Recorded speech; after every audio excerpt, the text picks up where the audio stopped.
Kwa jina naitwa Adam Kiroba, ni mkazi wa mtaa wa Mkera. Mimi katika hili lilotokea na wasii na kuwapasa Watanzania wenzangu, tuwe na upendo, tuwe na amani, tupunguze hiki kilichotokea kwa sababu kuna wengine wanaoathirika ni watoto wadogo, akina mama, pia wajawazito, pia na watu wazima. Mimi nachokiomba, sisi wa Tanzania, nchi yetu inasifika kwamba ni kisiwa cha amani. Tuendeleze kwenye mfumo wetu wa kisiwa cha amani. Kwa sababu machafuko yaliyokuwepo, kuathirika kwake tumeona, kwa sababu ukiangalia baadhi ya mahitaji yamekuwa ni changamoto kwetu.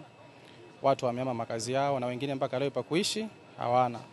Kwa hiyo mimi nachosihi na kuhamasisha Watanzania wenzangu, tuendelee kudumisha hii amani tulionayo.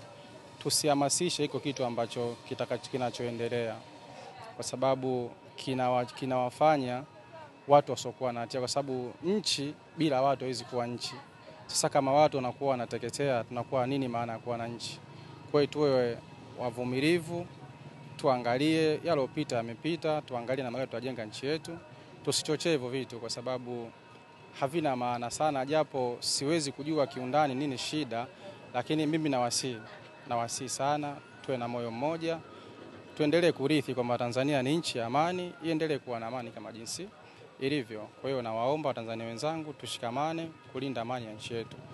Tusiwe wenye kuchochea machafuko, kwa sababu tunawaathirika ni sisi watu ambao wa hali ya chini, ambao hatujui nini chanzo, nini tatizo. Kwa hiyo na pia tusifuate mikumbo.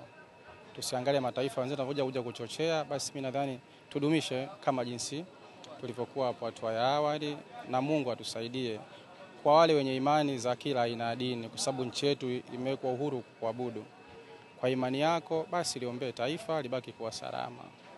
Kwa mimi nawasihi Watanzania, tudumishe upendo, tudumishe amani, tufanye ibada, tumuombe Mungu atuvuke hapa tulipo.